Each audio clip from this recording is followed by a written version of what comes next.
I was born and raised in Greenville, South Carolina. I was born and raised in Greenville, South Carolina, and I was raised by my grandparents because at a very early age my mother had stepped out and my father was working 2 jobs, so it was me and my grandparents. And my grandparents were the traditional, conservative, Southern Christian folk, as they say. They were they were very, very conservative in their ideals and their ideologies, in their ways. You know, as you hear about, people being set in their ways. That was my grandparents. Like we did it this way, and this is the way you did it every single day, and that was it. And we were very religious in the sense that we went to church on Sundays, we went to church Sunday evenings, we went to church Wednesday. And in Christianity, that's considered very religious. And it was not hard for us to go to church, and it was not difficult for my grandmother to drag me to church every Sunday, which as a kid is what they had to do, because the church was 2 houses down from our house. There was 2 houses, and then there was the church. So it was not hard for them to drag me every Sunday. And I hated church as a kid because of the simple reason that, we were brought up United Methodist. And Methodist is, for any of you know, it's very traditional. It's not like you think about like screaming and shouting in church and all that. No, you listen to the preacher, you stand up and you sing, you sit back down, you listen to the preacher, you stand up and sing, you sit back down, listen to the preacher, and that's it. That's all that happens. And the pews, as they call them, the chairs are made out of wood, they're hard, you get tired of sitting there, you're fumbling around, playing with the money that my grandmother gave me to put in the offering plate, all of these things. That's what I remember from church as a very small boy. But the thing that I do remember enjoying about church was Sunday school. Sunday school is what I got enjoyment from, because went to Sunday school, you painted pictures, of like Noah building the ark, you painted, all these pictures of Moses splitting the Red Sea. You learned the stories of Moses freeing the children of Israel from Egypt. You learn the story about him splitting the Red Sea. You learn the story about Noah and the ark. You learn the story about David and Goliath. You learn all these beautiful stories in Sunday school. So this was basically, as coming up, this is what I knew about Christianity, was the stories that I learned in Sunday school, because I never listened to the preacher during regular service. So that was the only thing I knew about Christianity. So coming up, this was how it was. It was just the norm. And the conservatism in my house, just to give you an example, and about the level of conservatism, is, let's talk about gender issues. Let's say when I became 12, 13, 14, and I started to actually, notice females, and I actually didn't think they had diseases and wanted to run away from them every time I saw them. Let's say I wanted to have a girl over or something of this nature. It was so serious to my grandmother that I had to make an appointment with her, let her know this girl was coming to my house. We had to sit in the formal living room, which in the South, I don't know how it is here, but you have the dining room, then you have the formal living room with all the nice stuff that you don't go in unless there's company over. And my grandmother either had to be sitting in the same room with us or in the kitchen where she could see directly in the room. I mean, this is just how it was in my house. This is how my grandmother and grandfather were. They were very stern. They were very loving, but there were rules, and those rules were the way they were, and they did not change. So this was my upbringing. And I would say at about the age of 12, 13, 14, more along the age 13, 14, I started going to the Saturday evening youth services at my church that were for 12 and up. And the youth services were held in the gym, and they were totally different than church. At the youth services you went, we played basketball, we played volleyball, we played dodgeball, we played every kind of sport, and we ate pizza and cake and candy, all the stuff kids like to do. And at the end, the youth minister, who happened to be my catty corner neighbor across the street, when I was 14, he was 17, he was the youth minister, so he would sit us down and give us a 30-minute lecture about Christianity, about something about God. He would give us a 30-minute sermon, and that's how the youth services were. And going to these youth services, I met some other people who went to other youth services. They invited me to Young Men for Christ and other things that were going on in South Carolina. And so I started to go to these different retreats and camping trips with them. And so that is when I would say that I started to become a Christian out of will. I became a Christian because I wanted to, not because it was something I was dragged to do. I started to actually want to be Christian. This is something I wanted to do. I made my own choice and my own decision to do it. So when I turned 15, I started going to high school. And when I was a freshman in high school, my best friend, who was the youth minister, was a senior in high school. And I remember we had a very close bond because I had not had my license yet, so I used to ride with him to school every day. And it was a big deal for me to be able to ride to school with a senior, especially since he had a brand new, or it was a brand new, but he had a restored '67 Mustang, which I've always been a fan of cars when I was a kid. So we had a very close bond, and we were very good friends because both of our parents were very similar. They didn't let us do much. So we spent a lot of time with each other. And when I became a sophomore, he graduated and started to attend Bob Jones University. I don't know if that rings a bell with anyone, but Bob Jones University is a very prestigious conservative Christian college in South Carolina. It's probably the most conservative college I've ever seen. Because the Moody Institute is known as one of the most famous in this country since Chicago.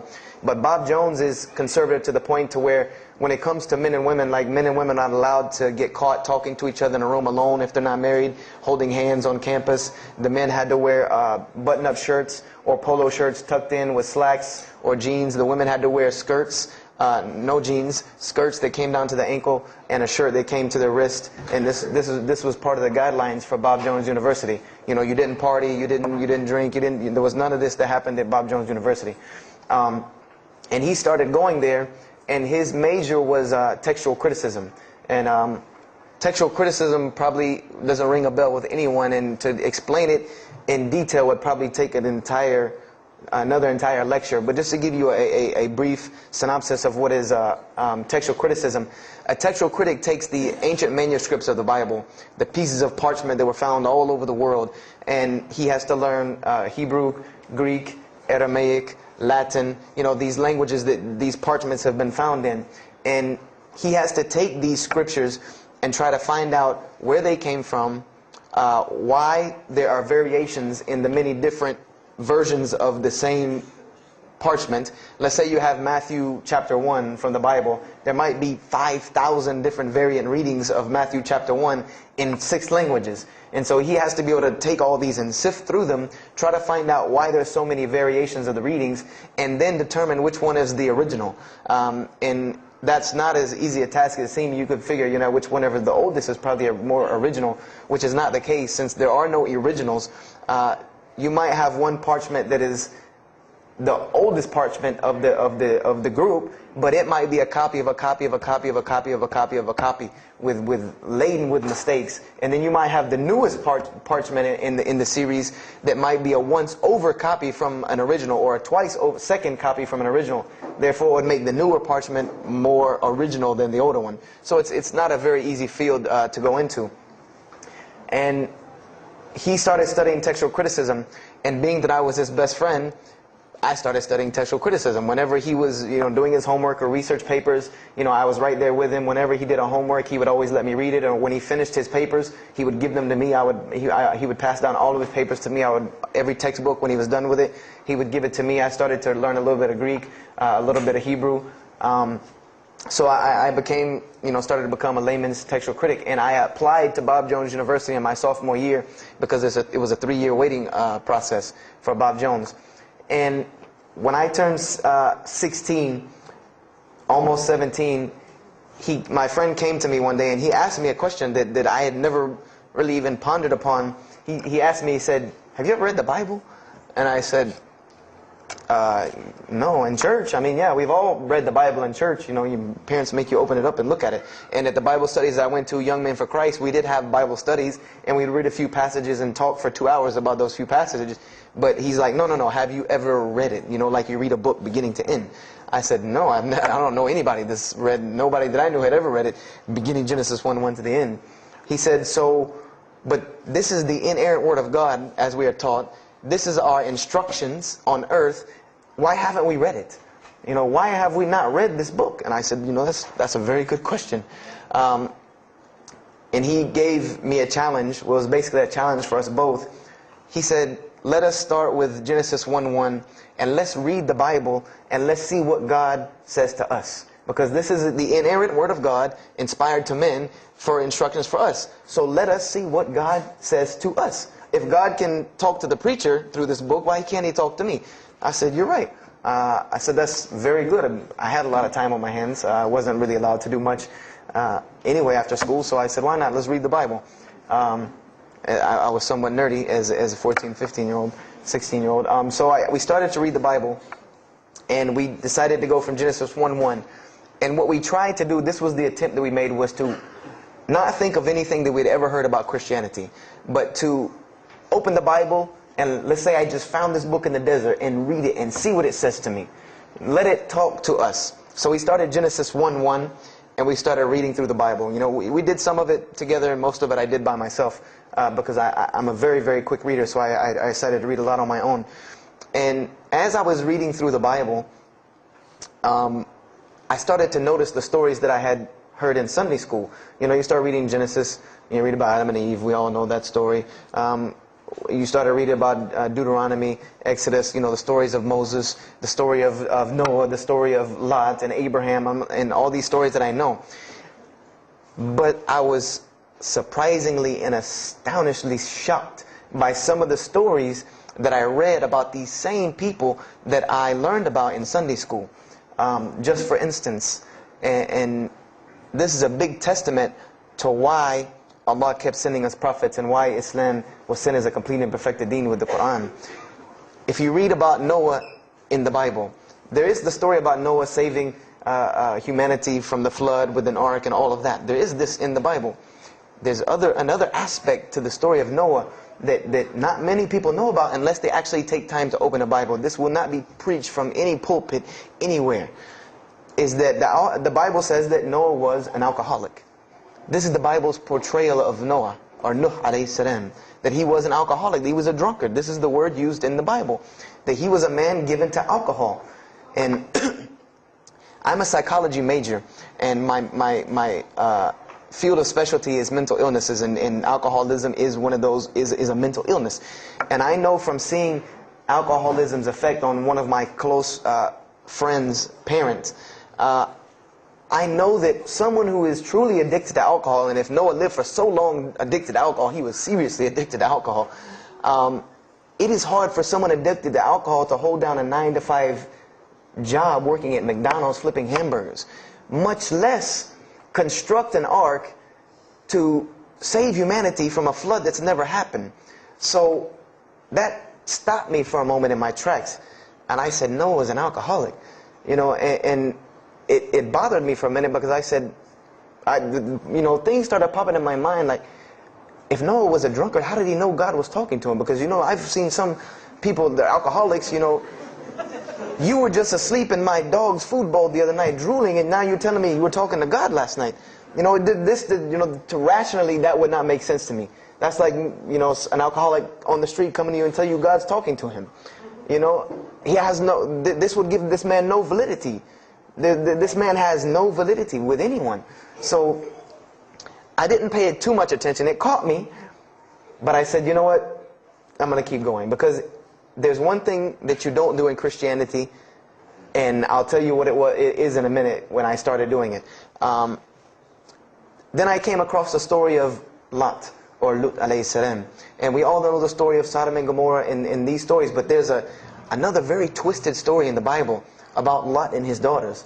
There's a story of Lot and his daughters in the Bible that says his daughters got him drunk one night and seduced him and committed incest with him. A'udhu billah. This is the Bible. This is one of the Bible portrayals of the prophets of God. The person who saved his family from Sodom and Gomorrah. This is the story that is in the Bible. So I'm catching myself again, like, how this is becoming a really bad habit that I'm seeing. This is becoming a bad recurrence that I'm seeing over and over again in this Bible. So, you know, after that I started, you know, speeding through some of the other mumbo jumbo to get to more of these prophet stories. And I got to the story, there are others, and there are some stories in the Bible that are not PG rated, period. They're not rated for talking anywhere. You know, you would need an 18 and up ID card to be able for me to even tell you these stories. So the one that intrigued me, that caught my attention the most, was of my most beloved story in the Bible, and that was of David and Goliath. That was my most intriguing story to me, because not only was, it said that in the Bible that David was a very small man and Goliath was a very big man, and that was appealing to me because I've always been very short, and as a kid I was really short. So, I said this was a very beautiful story to me, just in its prose and in its concept of overcoming. And so I started to read about David. And there are very beautiful stories about David in the Bible. There are indeed. But there is one story about David in the Bible that shocked me to my core. And it's a story about three people. There's three people in this drama: David, Bathsheba, and Uriah. And it says that David saw this woman named Bathsheba. And she was one of the most beautiful women of her time. And she happened to be married to one of the commanders of his army named Uriah. But David on this day decided that he was not able to resist his temptation to be with this woman Bathsheba, so he did. And he committed adultery with her. And knowing that he did this, the way that he decided to cover it up was he sent a letter to the generals of his army saying that when the battle was fierce, for everyone to pull back and abandon Uriah, so that he would be killed, and when he dies, then he could have Bathsheba, no harm, no foul. So David went from being the slayer of Goliath, the hero from man, to an adulterer, a plotter, and a murderer. And so this is when I really caught myself and said, hold on now. Something's wrong here. Something's got to give. I said, because to me, God's prophets in my mind were people of example. People who I could follow as an example. Someone who was supposed to be the best of us, so that we could follow them and emulate them. And they're turning out to be worse than some of the people that you see on America's Most Wanted. David is somebody that if I only knew this about him from the Bible, I see him coming down the street, I'm going the other way and calling 911, because he has to have a warrant out on him for something. This is what I'm thinking in my mind. This man is not an honorable man at all. He killed Goliath, yeah, but he killed this other guy named Uriah to be able to commit adultery with his wife. So I committed the cardinal sin in Christianity. I started asking questions. This is the one thing you do not do in Christianity, is you don't ask questions, especially not about issues like this. So I went to my pastor and I started asking questions. What's going on here? Pastor, there's a very bad recurring habit about these men in the Bible. What is the deal here? And I remember he told me the same thing that almost every pastor or every evangelist or anyone I talked to about this, same answer, almost like it was programmed. They would put their hand on my shoulder and say, Brother Joshua, don't let a little bit of knowledge wreck your faith, because you're not justified by knowledge, you're justified by faith. And they would quote me verses like, lean not on understanding, Paul's, we're justified by faith in Jesus Christ. They would quote this whole line of thing to me like it was already pre-programmed, that they programmed in pastor school that people are going to ask you questions and here's the answer. So I said to myself, I don't know, Pastor, this just seems kind of odd. He said, let me tell you something. What you're reading is the Old Testament referring to God's covenant with the children of Israel. And they were a different people, a very stubborn, crazy people. So why don't you move on to the New Testament? In the New Testament, you'll find the new covenant that we're under with Jesus Christ, and I promise you things will change and be better. I said, okay, perfect. So I went ahead and finished and got to Malachi and then started with the New Testament. So I opened the New Testament, I said, here we go. Let's start all over again. But there were a few things that I had learned from the Old Testament that I wanted to keep in mind when I started to read the New Testament.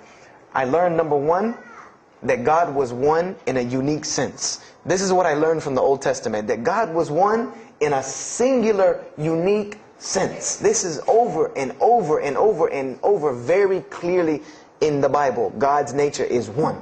This is so clear through the Old Testament. And that He was very jealous about His worship. And every single time the children of Israel would turn to something else other than Him, He would punish them and restrict their lifestyle. This is something that I learned.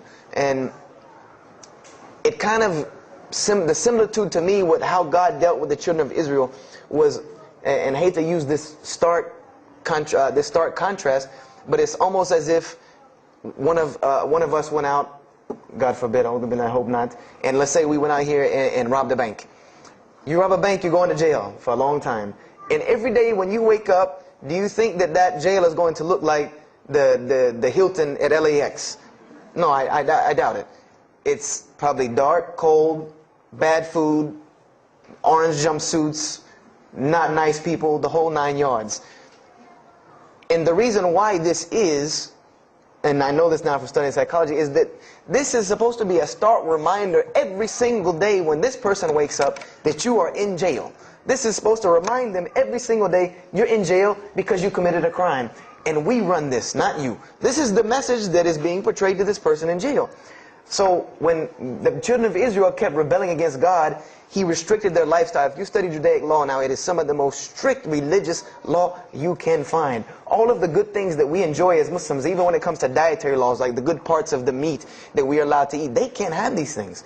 These are things that are restricted from them. Why? Because God, Allah, wanted to remind them every day that I am Allah. I am your God. You will worship me. I run this, not you. And I understood this from reading the Old Testament. This is a concept I had come across. So I started with the New Testament, Matthew, Mark, Luke, and John. And one other thing that I did when I started to read the Bible was, if you go to Barnes & Noble, let's say you go to Barnes & Noble and you take a book off the shelf, what is usually the first thing you look at? The title. Then the next thing, the author. You want to know the title and the author. What is the name of the book? Who wrote it? And if you do this test with every single book of the Bible, you get a title and no author. Author unknown. Or author is appears to be so-and-so. Or we derive that so-and-so possibly written this. You know, like let's just say for Exodus, they say Moses wrote Exodus.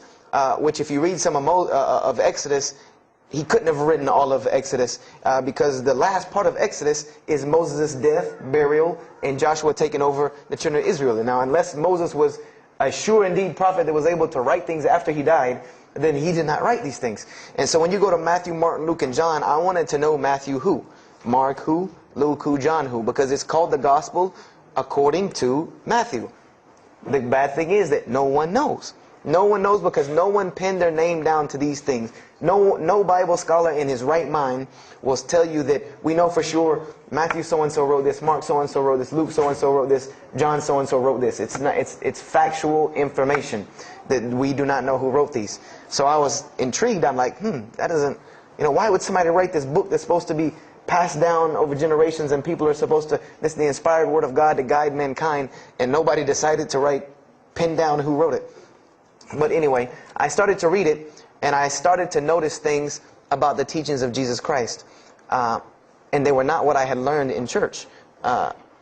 When Jesus spoke, He spoke of the nature of God. And when He spoke of the nature of God, it was the same nature of God that I found in the Old Testament. Jesus said many times that God is one. God is unique. He would even quote from the Hebrew Scriptures. Hear, O Israel, the Lord your God is but one. When He was asked, what is the greatest commandment? Or He was asked the greatest commandment. He said the greatest commandment, and every Muslim should understand these two concepts. This should be nothing new to you. The greatest commandment is to love the Lord your God with all your heart, with all your might, with all your strength, and then to love your neighbor as you love yourself. He said the rest hang on these two, which we know in Islam we have rights of the Creator and rights of the creation. So this was the concept that He was teaching.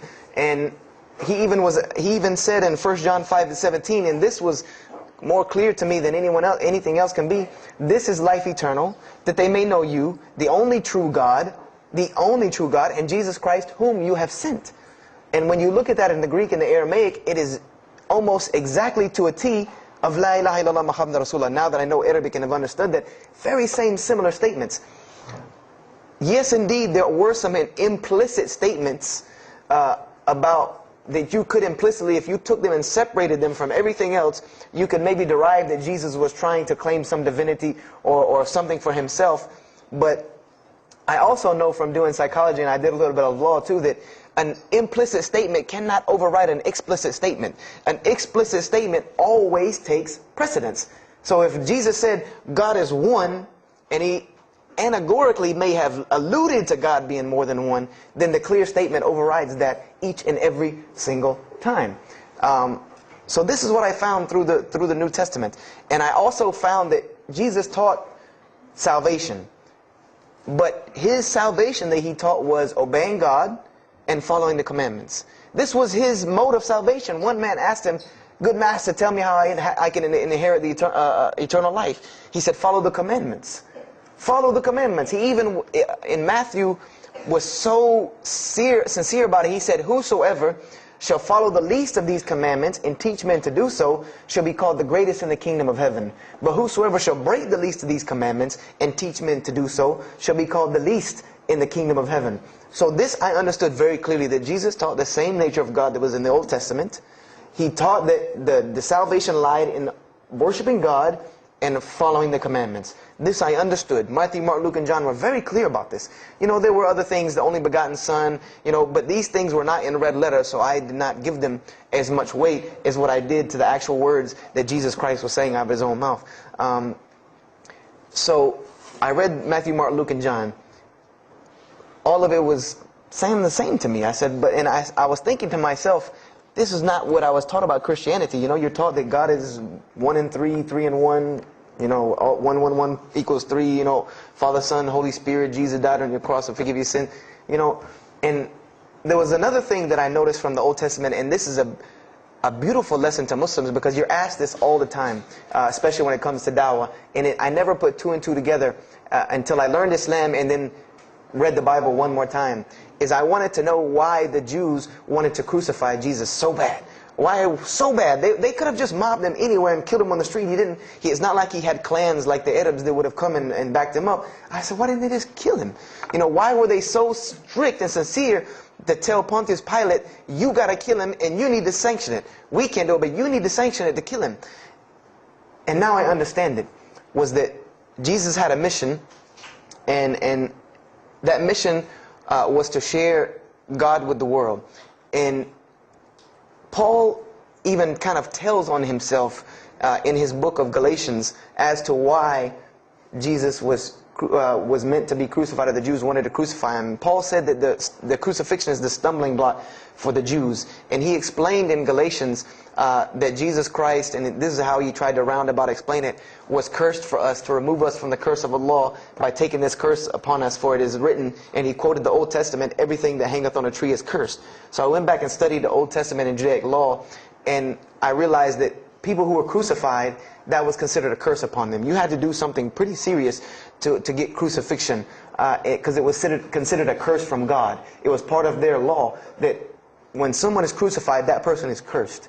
So wherever they buried these criminals, like in the graveyards in Israel, in Jerusalem, in Palestine, where they buried these criminals that were crucified, this was considered cursed ground. This was considered ground that you didn't go on, and you did nothing here, because these people are cursed by God. So I started to put 2 and 2 together. It's not that they wanted to kill Jesus, because they could have just killed him. They wanted to disprove who he was. This was their point, was to disprove who this man was. He said he's the Messiah. They wanted to disprove it, and they knew if you can crucify Jesus, he can't be the Messiah. He cannot be our Messiah if you can crucify him. And even if he is, if we can still force our crucifixion on him, then that'll detriment his message. So they understood this and knew this, and this is why they wanted to crucify him. And this is exactly why Allah saved him from it. Because everyone asks you, why did Allah save him from the crucifixion? Because you cannot crucify. That was part of his law that he came to fulfill, that he could not be cursed according to this law. He said, I have come to fulfill the law. To fulfill it. Therefore, he couldn't be cursed according to it. And this is why he went to the Garden of Gethsemane and asked God to remove this from him, because he knew how detrimental this was to his message of crucifixion. So I began to see all of these things. So I started to read. I got to the book of Acts and started to read the writings of Paul the Apostle. And things went from this to this. It went from one way to another way. It went completely flipped, turned around. The entire teachings went from obeying God, worshiping God, following the law, to worshiping Jesus Christ and abolishing the law completely. Paul even wrote to the Galatians, "Oh, you foolish Galatians, why are you still following this cursed law? Jesus Christ came as a curse to remove us from the affliction of this curse." So I said to myself, but Jesus just said, a few books before this that whosoever shall break the least of these commandments and teach men to do so shall be the least in the kingdom of heaven. And here you go, Paul preaching this gospel to abolish the law. So I even asked, what is going on here? So I started asking my pastor, and my pastor said, now you're getting into deep water. You know, now you're starting to question the New Testament. You really have some issues. You know, they even thought that I might be, you know, possessed and all kinds of things. So I had a very big conflict going on inside of me, and my friend took me to his textual critic teacher, his professor, and what this man told me probably wrecked my faith in Christianity. And I always say, I doubt he would be very happy me traveling around the world telling people that a Christian professor from Bob Jones University wrecked my faith in Christianity. But he did. Because what I asked him was, what happened to all these contradictions? You know, in the Old Testament there are many contradictions. If you study Hebrew language, you'll understand that when you read some of the Old Testament or the Torah, that there are some parts of the Torah that you can see is the most beautiful Arabic that you can see, just the most beautiful Hebrew that you can see, just like when you read the Quran. It's very beautiful Hebrew. And then 2 chapters later, you'll see Hebrew that looks like a broken 3-year-old who is trying to scribble some Hebrew down. It looks very colloquial, very dialectic. You can tell it's not the same person speaking. So I went and asked him about all this stuff I saw. And he told me, he said, what you have is a book written by men over centuries and centuries and eons and eons. And he says, and this book started as an original that was copied and copied and copied, and somebody added a mistake, and somebody came behind him and corrected that mistake and added 2 of his own. Someone came and copied it and skipped a line and added a line where it wasn't supposed to be. And then someone else came and copied it and took it to his country, and in order for it to fit well with the doctrine they were teaching, he would cross out a dot here or cross out a word here or change a word here so that it would fit with the theological ideas of this part of the world. And he said, and after all these years, you have a book now that is compiled from all of this, written by the hands of men that still have men's fingerprints left on it. And that's what you have. You have an imperfect book that is only perfected through faith. This is exactly what he told me, that this book is perfected through faith. You cannot perfect it textually. It's not a textually perfect book. Those who believe in it by faith. And so I said, here we go again with this faith thing. You know, I said, God gave me a brain for a reason. If he did not want me to use it, he would remove this reason and logic part of my brain out and replace it with more faith. So, you know, and I was of the opinion, you know, as the saying goes, my grandmother didn't raise a fool. I'm no fool. You know, I said, I can't believe in this. You know, I mean, this book I've been taught is the inerrant word of God, and you're just telling me that it's a book of errors that's only perfect through faith. That's like me taking a 1982 Datsun all beat up and saying, if you believe, it can be a Mercedes. If you believe. You know, that would make no sense. You can't take a car to the car dealership and say that. No, if you really believe it, if you look at it right, it's a Mercedes. So I said, no, you know, this is a book full of errors. And God's religion is perfect. If God has a religion, it's perfect. If he has a book, it has to be perfect because he is perfect. So I left Christianity completely. And I decided that I was, you know, I had learned some concepts from the Bible. God was one. You couldn't fool me of that. You know, I had also concepted that there should be nobody standing between me and God because he created me without permission from anyone. Therefore, I don't need to be taking permission from someone to go to him. If I had to be forgiven for something, it should come from him because on the day of judgment, it's going to be me and him alone. And I didn't know about God's prophets yet. You know, I had my doubts and persuasions about that. So I decided to start searching other religions. I went back to Judaism. I studied Judaism. I found the same thing that Jesus taught about two spiritual Jews that leave the law, and Jews that were so caught up in the law that they left no room for spirituality.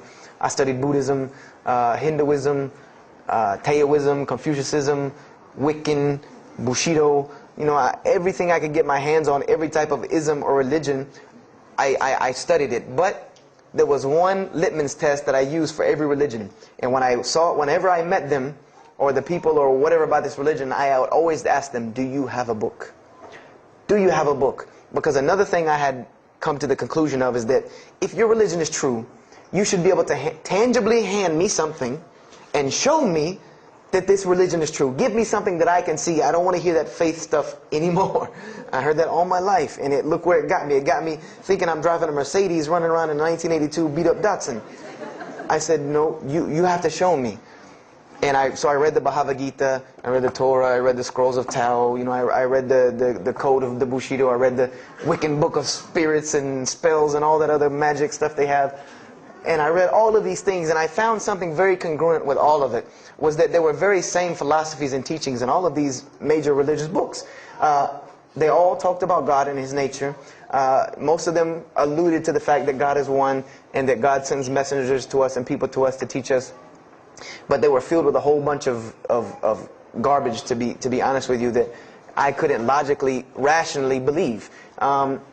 So at about the age of 17, just about the time, about 17 and a half, I gave up my search for God. And I became kind of angry with God, because I said, here I am looking for you, and I can't find you, and it doesn't look like you're giving me any help.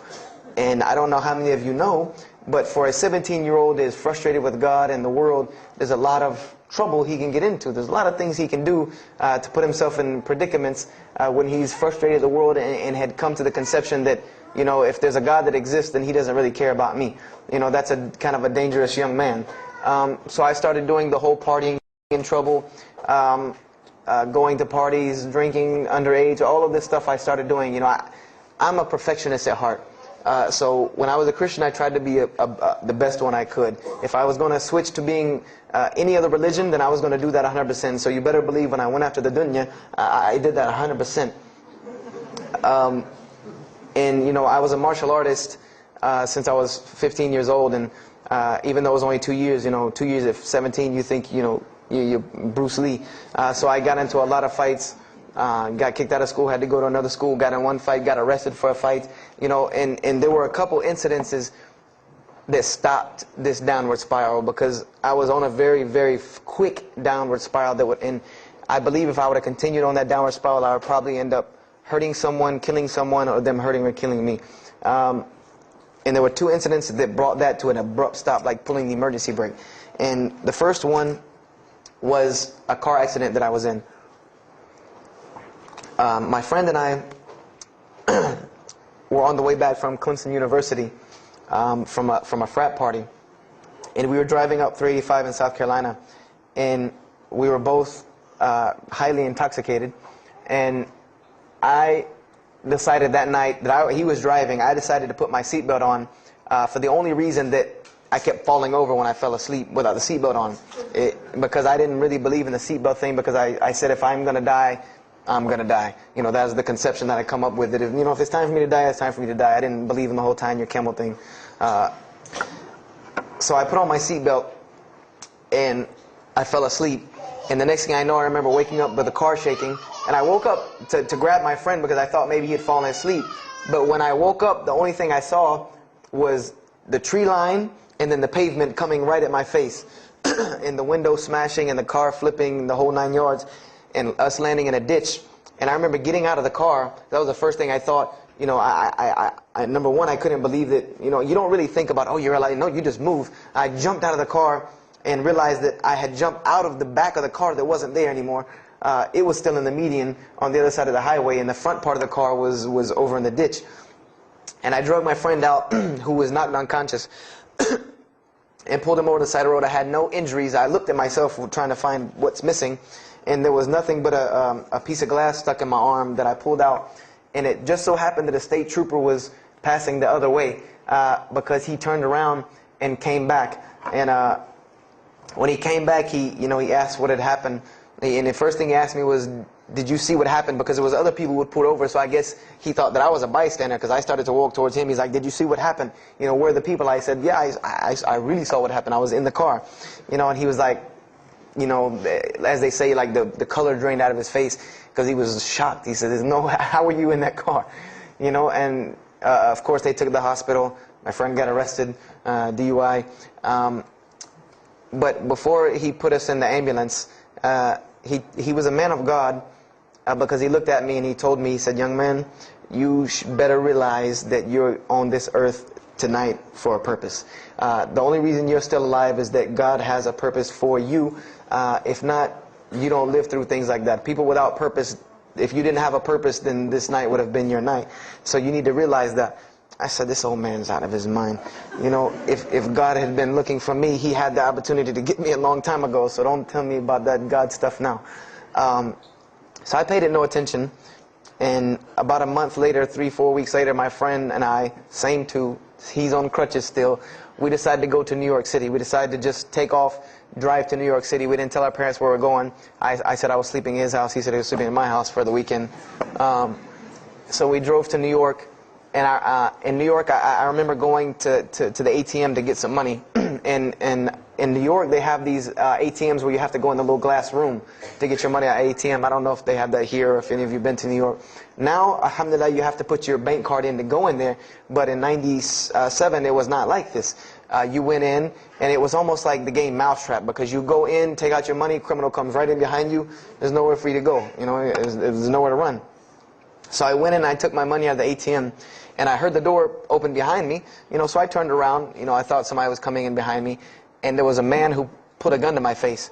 And he must have really needed this money, because he didn't ask me anything. He didn't say a single word. I just remember looking at the gun in my face and him pulling the trigger. And it was a revolver.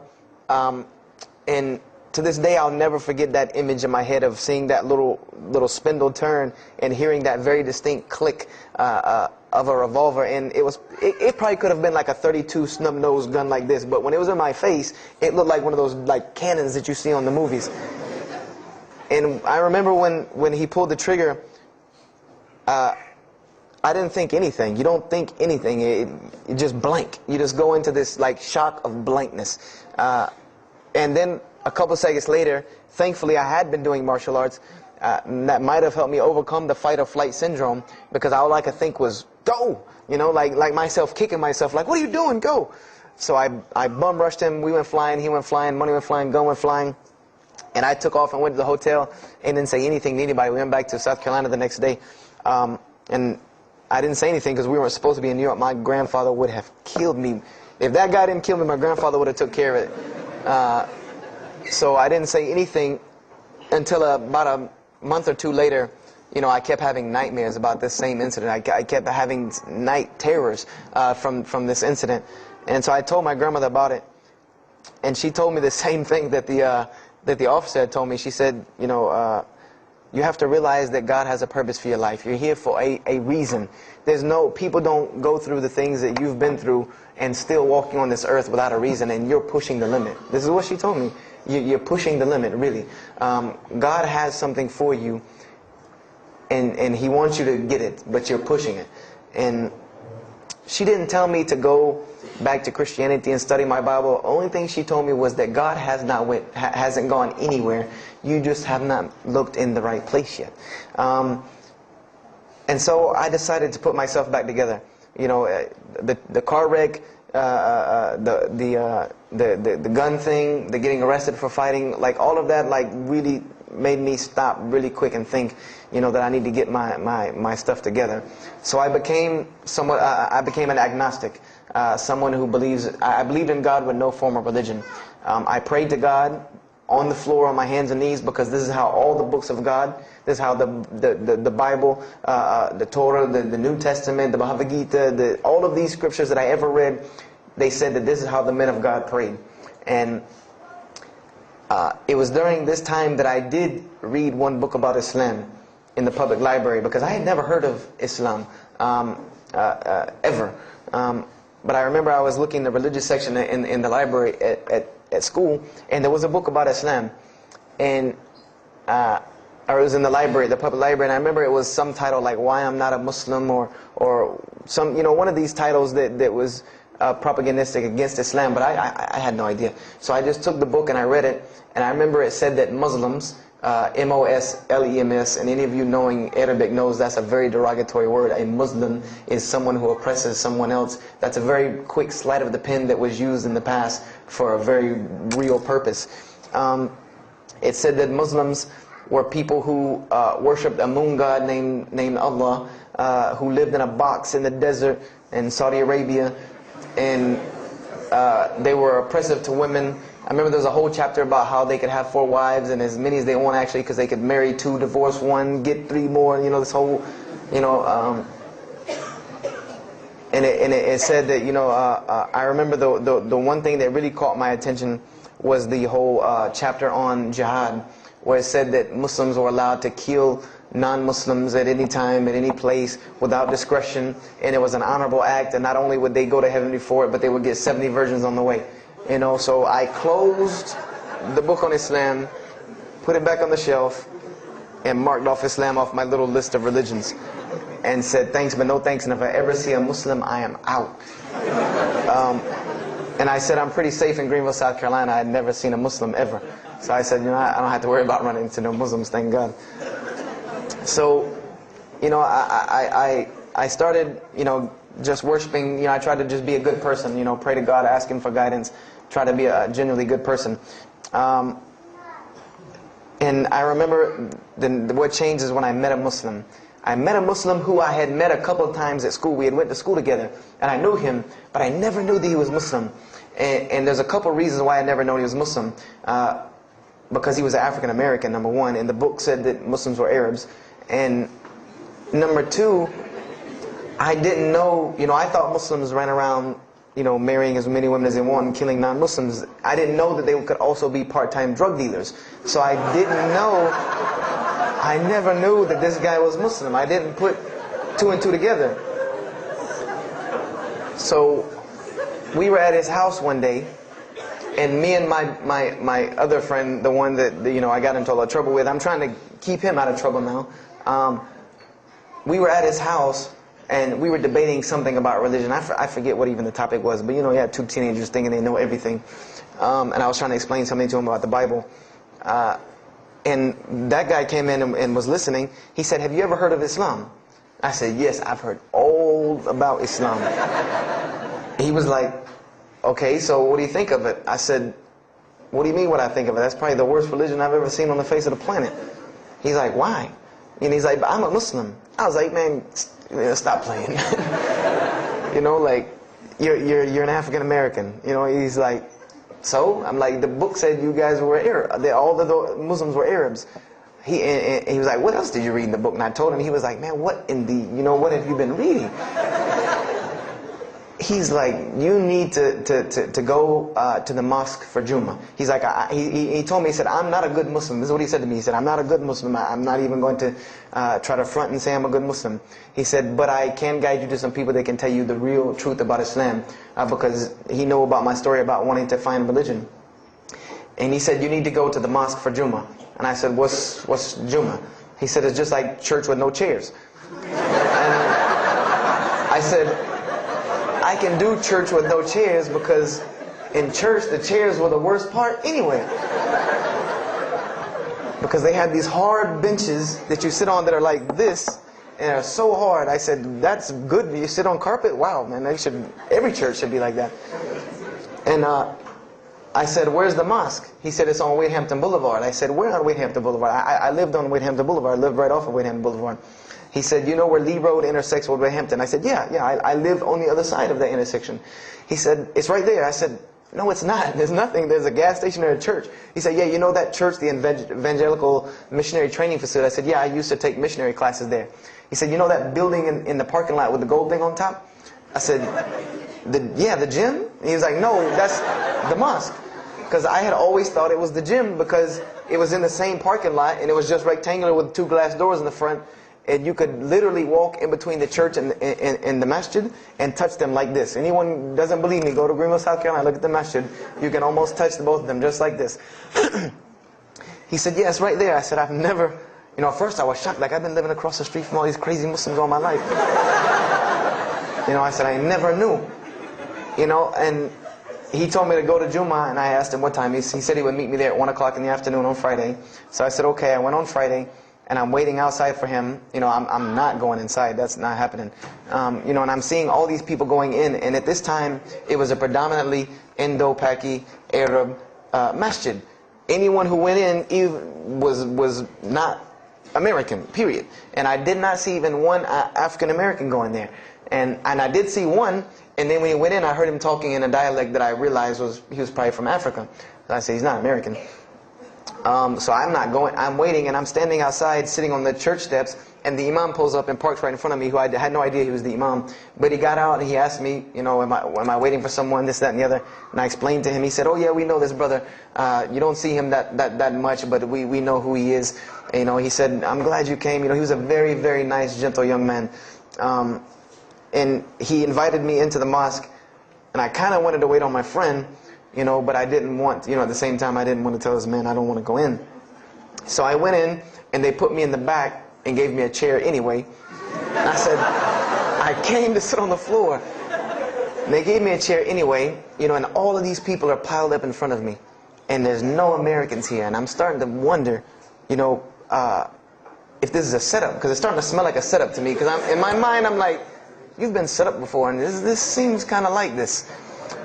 So, and I'm starting to think in my head, you know, scenarios, you know, a young mind at play. You know, I said, this other guy, my friend, he probably was in the same situation like me, and he probably made a deal with them to get out as long as he brought other Americans and tricked them into coming to the mosque so they could do their jihad after Jummah and get their 70 virgins. So I'm sitting here, and there's all these people in front of me, and then there's a curtain with all these people behind me making noise, and I have no idea who's back here. So I'm stuck in the middle of this. I hear that it's some women, but I don't, you know, there's a curtain. I have no idea. So I'm like, there's something very odd about what's going on right here. I'm like, just let me make it. I'm starting to look for the exit. I'm like, you know, calculating how many people are between me and the exit. You know, I know some martial arts, so I said I might hit a couple of them and I'm out. And then the imam came, and I just now realized that he was the imam because he got up on the minbar, you know, and they started to call the adhan. And, you know, I said, okay, that man seemed nice. He seemed genuinely nice. So I felt a little more comfort. And then he got up after the adhan, and he started his khutbah. Inna alhamdulillah nahmaruhu. And I said, oh my God. I said, I bet you he's talking about me. You know, and he's being forceful. You know, he was getting loud and banging on the minbar, and he's pointing in my direction. You know, I'm like, oh man, I got to get out of here really quick, you know. I said, well, I'm going to take my chance with the women behind me. I'm going through the curtain. And then he started to, when he got done with his Arabic tirade, he started to explain it. You know, that verily all praise belongs to Allah alone, or God alone, and Him do we worship, and Him do we seek help and assistance. We seek refuge with Him from the evil that lies. You know, he explained what he said in Arabic, and it sounded to me so beautiful. It was very, very beautifully prosed, what he said, and I wanted to know where he got that. You know, I said, where did he get that? You know, because it was only about God and about the nature of ourselves. All of us should know that beginning of the khutbah, and he quoted the 3 verses from the Quran. O you who believe, fear God as He should be feared and do not die. And instead of a state of submission to Islam, he was a very wise man, because he translated everything. It was almost as if he knew I was there and translated everything for me. You know, and he. I remember to this day what the khutbah was about. And I don't know if he did it because I was there, or if that was his already planned khutbah, but it's almost as if it was meant for me. The khutbah was that, the title of it was that the forgiveness of Allah is open to anyone at any time, at any place, no matter what, unless they have committed shirk. And the prose of the khutbah was a very long hadith. A very long hadith that some of you will know. And just to make it short, it was the hadith where the Rasulullah ﷺ met Angel Gabriel or Angel Jibreel, and Angel Jibreel was telling them to tell him that if the Muslims commit this certain sin, to tell them that Allah would forgive them. And every time he would tell the Muslims, they would say, okay, well then what about this sin? And he would go back and meet with Angel Jibreel, and he would go back and come back and say, tell them that Allah will forgive him for that. And this discourse happened, you know, for many different sins. And then finally Angel Jibreel alayhi salam said, tell them that Allah has said, no matter what they do, even if their sins are compiled, you know, like the oceans are from the east to the west, as long as they have not associated a partner with Allah, tell them that Allah will forgive them. And I remember he told me that, or he said that, you know, that the door of repentance to God is open as long as you have not seen the angel of death or the sun hasn't risen from the west. I didn't really understand the sun risen from the west thing at that time. But, and he said that, you know, God's forgiveness has to come from God alone. And this was the whole premise of his khutbah, was on forgiveness and tawbah. And I was saying to myself, these are all of the same concepts that I had formulated through reading the religious scriptures myself. And I'm asking myself, where did he get this stuff from? You know, where did he get all this? And he started using names like, he used the name Ibrahim alayhi salam, he used the name Musa, and I'm like, he translated it to Abraham and Moses. I'm like, where did he, you know, where is he getting these are names from the Bible, I know these people. And so after the khutbah, they started lining up for the prayer. And I got apprehensive because everybody's getting up in front of me and blocking my exit from the door. And so I guess one guy in the back saw me, and because I had to move back a little bit, he said, we're about to pray. And I said, pray to who? And he said, to God. I said, which one? And he said, the one that created the heavens and earth. You know, the same one that's in the Bible, you know, the only creator of the heavens and earth, the only God. I said, yes, I know him. And so the Imam started to pray, and when he recited the Quran, I know it sounded very intriguing. I had no idea what it was. But then when I saw Muslims bow and prostrate on the floor, verses and verses of every religious book that I had ever read started ringing off in my head, that this was the way men of God prayed. And the first thing that I could think of in my mind was, this is worship. That's what I said to myself. This is not prayer, because prayers are asking God for something. These people are worshiping God. So I said to myself that you've written this religion off way too easily. I thought I was a much more open-minded person than that, and I was ashamed of myself that I had written it off with just one little book. You know, I had put all this studies into the other religions. I read this one thing about Islam and was done. So I went to the Imam after Jummah. You know, he talked to me, and I would have to say that I was probably a little bit rude with him. And I've asked him to forgive me. You know, I saw him a few years later. I said, you got to forgive me for the first time you saw me, because he started telling me, you know, would you like to know a little bit more about, he had a very heavy accent, he was an Egyptian brother. Would you like to know a little bit more about Islam? He tried to give me some pamphlets. I said, no. I don't want any of this right here. I said, do you have a book? This is what I wanted to know. Do you have a book? Can you give me? He said, yes, we have a book. I said, it's called the Quran. I said, can I read it? Is it in English? Can I read it? He said, sure, you can read it. And then he tried to explain it to me a little bit, how it came by. I said, nah, just give me the book, because the book should speak for itself. So I took the Quran home, and on Friday night I started to read it, because this is a book I had never seen before. And I was very interested. So I went home and I opened the Quran, and I read the Fatiha. It seemed to me kind of like the Lord's Prayer. You know, it was a little similar to what I found in the Bible. But then I started to read Surah Al-Baqarah. I started to read Surah Al-Imran. And I started to see names that I had seen before. I started to see names like Abraham, Moses, David, Jesus, Yahya, John the Baptist, Zechariah, Mary. And I said, I know all of these names, but there was something different about these people in this book.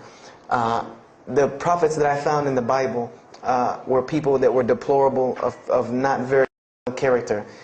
These same men in the Quran were someone who were at the highest echelon of moral character and moral fiber. They were someone that was an example to be followed, because they lived the message that they preached. Therefore, they were able to be followed and emulated. So I read all of these chapters, and I read the story of Jesus, peace be upon him, because when I saw the name Jesus first, that really intrigued me. I wanted to see, what does this book have to say about Jesus? And I read the story in Ali Imran, and I read the story in Surah Al-Maryam, and it was more beautiful than anything I had ever read in the New Testament, or any nativity story that I had ever heard. It was more beautiful than that times 10. I remember the only thing that I could capture in my mind was the miracle of how, because in the Bible you never really figure out the conflict of how Mary gets over this finger pointing at her about her coming with a baby and she's not married.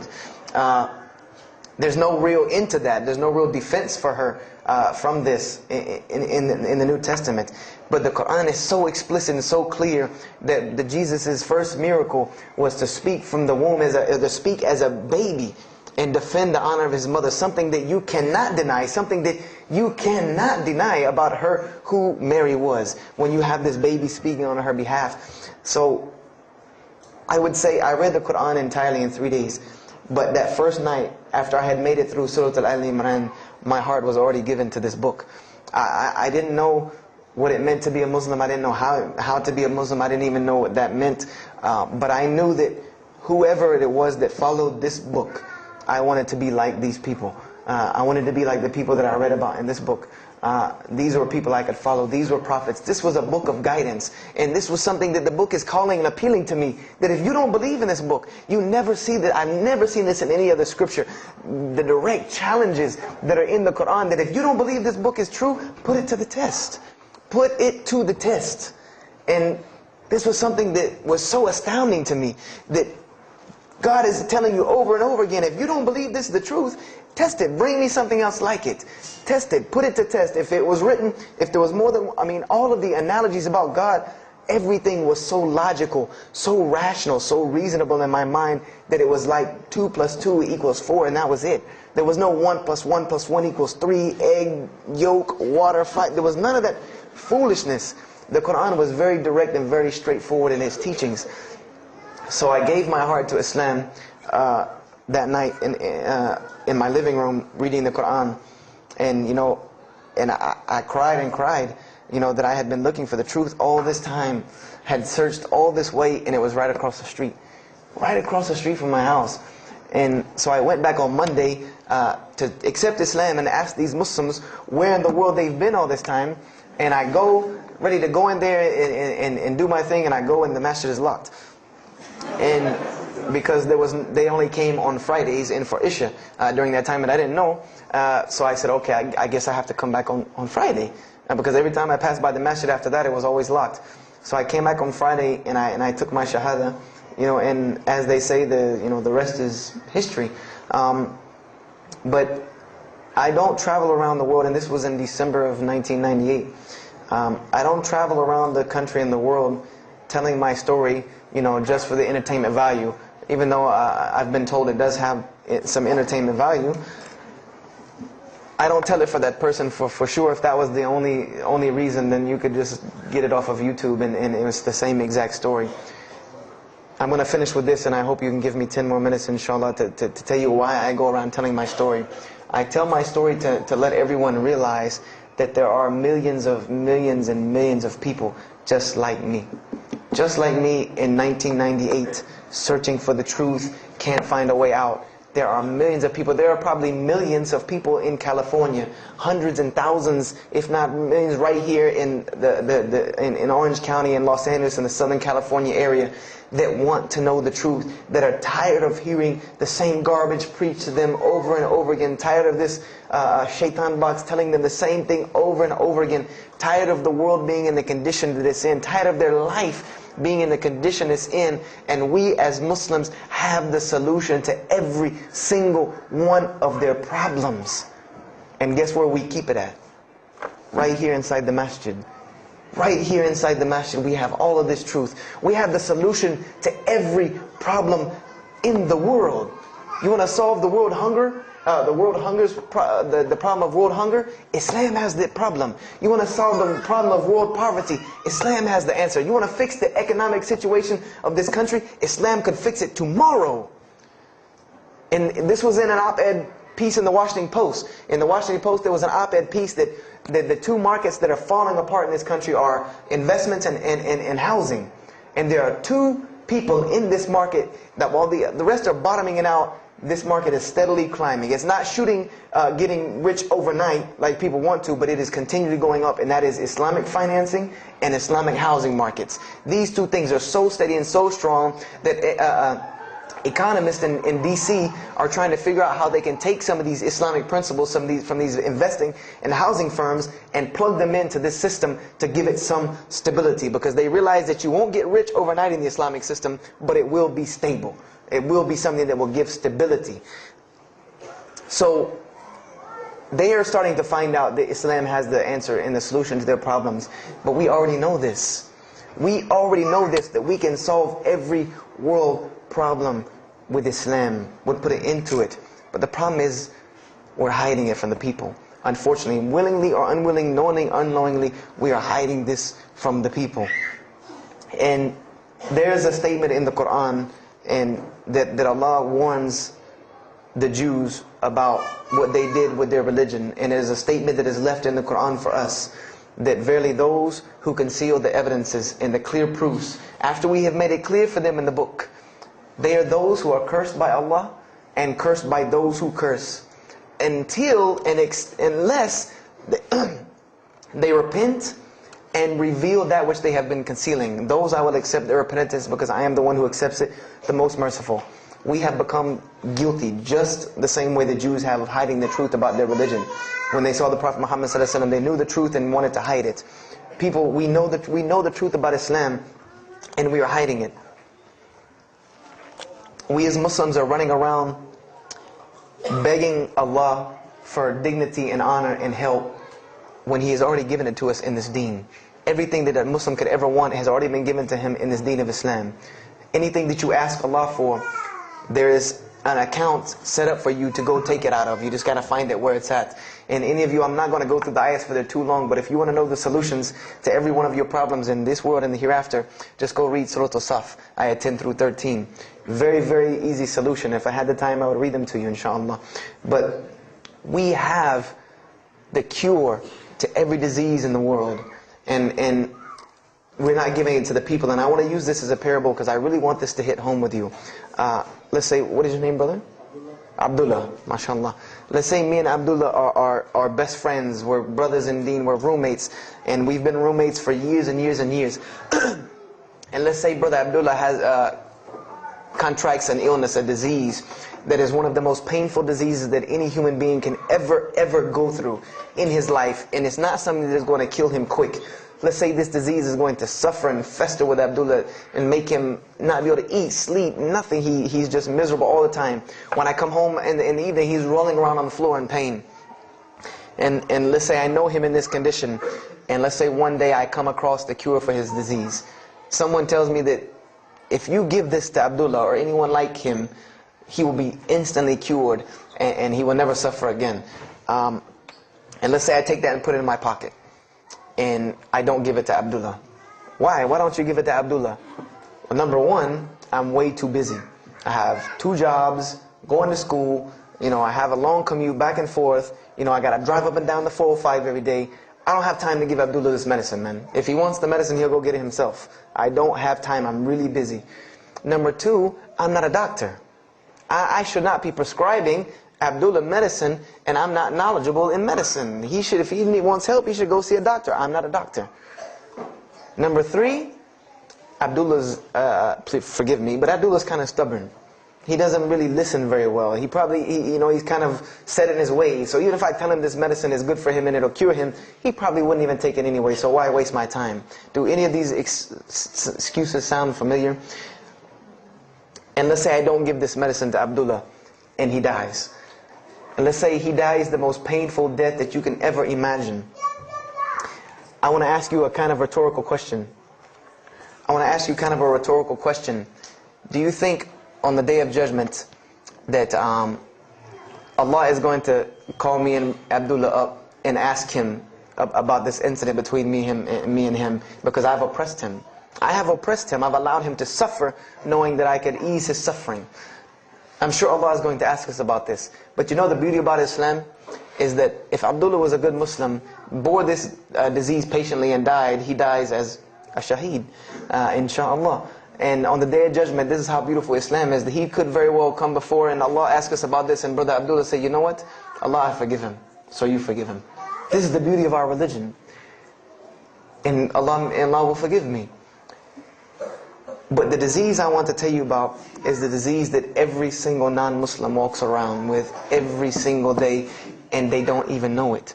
It has no real physical symptoms, and that's the disease of shirk, the disease of being jahl, being ignorant about Allah subhanahu wa ta'ala. Allah gives them life, and they worship someone else. Allah feeds them, and they thank someone else. He created them and fashioned them in the womb of their mother and knows them better than they know themselves. And they have no idea who He is. They don't even know who He is. If that doesn't pain your heart to see a person in this condition, then for sure the hearts have become hardened. Because when I see non-Muslims, especially when I sit in places like airports, I see this disease. I see it on them. I see them walking around with it. And there's so many of them passing me, I think to myself, there's no way I could talk to all of them. There's nothing I can do. And this disease is something that not only is not going to show up as a physical symptom, and is going to leave them ignorant about Allah subhanahu wa ta'ala, but when the day they die, they will die the most physically painful death that anyone can ever suffer. The Rasulullah said that when the angel of death comes to the disbeliever, it doesn't come kindly. He yanks the soul through the nose, and it's as if his flesh is torn from his bones. It's as if they take Brother Abdullah and turn him upside down and stuff him in a human paper shredder. This is the death that is waiting for those who do not know Allah subhanahu wa ta'ala. And you know the unfortunate thing?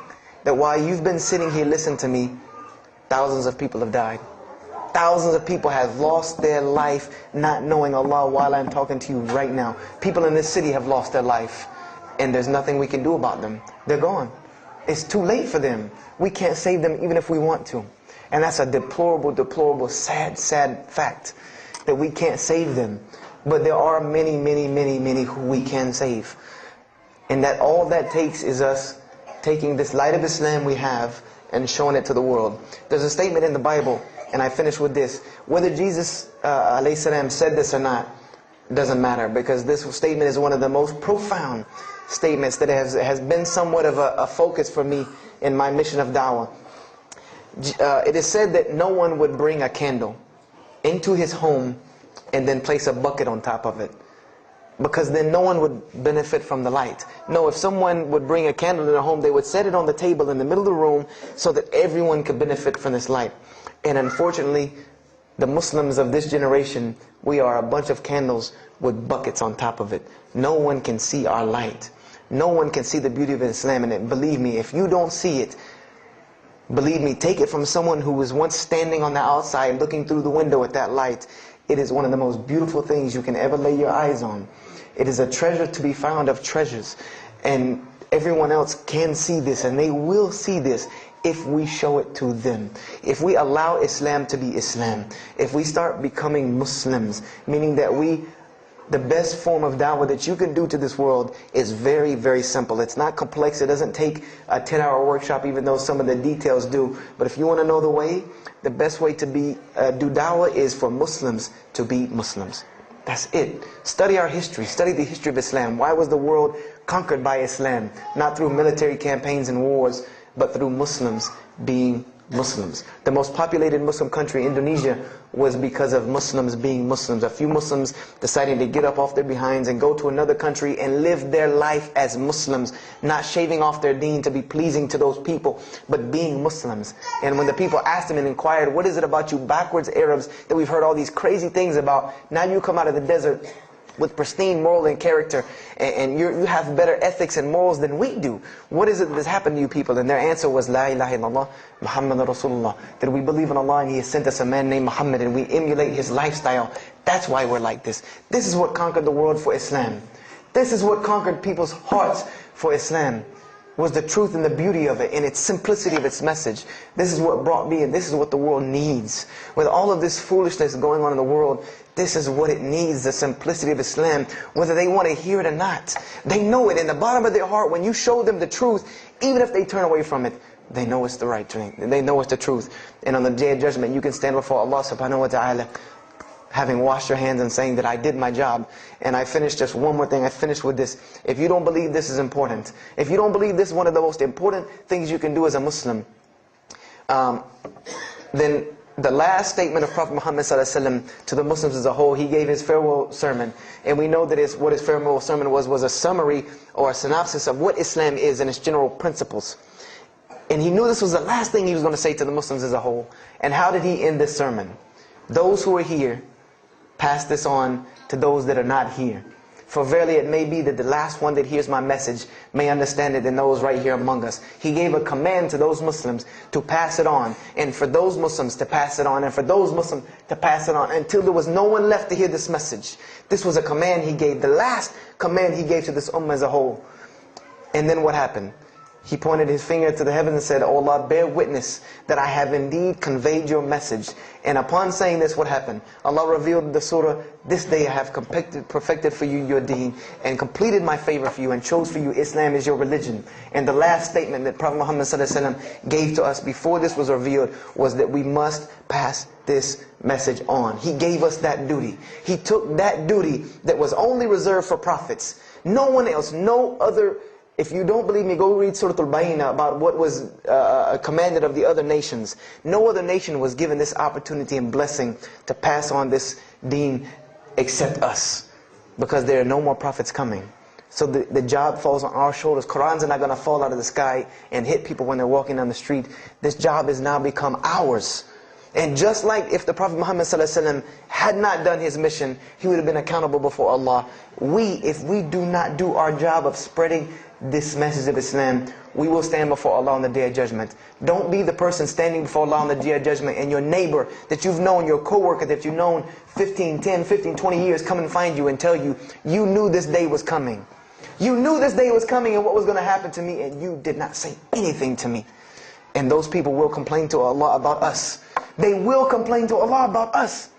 Because we have the truth right amongst them and we're not giving it to them. We need to stop hiding it in our masjids, in our homes, in our hearts. And we need to give it to the people. It's beautiful, trust me. Just hand it to them. Just hand it to them. I promise you they'll take it. Because it's something that is so pure and pristine. And forgive me for probably going over my time. And if we have time, I want to leave some time for questions and answers.